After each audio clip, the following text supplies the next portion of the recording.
Hello, excuse me. The love is the you, the love is the angry why.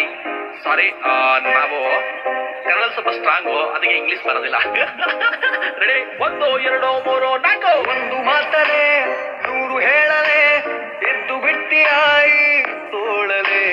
Doubt ಬೇಡವೇ, ನಾನು lovely ಬರೆಯುವೆ ಒಂದು ದಾಖಲೆ. I love the way you hate me. ಈತ ಬಂದಳು ಎದೆ ರೋಡಿಗೆ, ಓಕೆ ಅಂದರೆ ಸಾಕು ಪ್ರೀತಿಗೆ. ರೆಕ್ಕೆ ಬಂದಿದೆ ನನ್ನ ಆಸೆಗೆ, ಕಾಡು ನಂಗು ಈಗ ಪ್ರೀತಿ ಬೇಸಿಗೆ. ಒಂದು ಮಾತಲೆ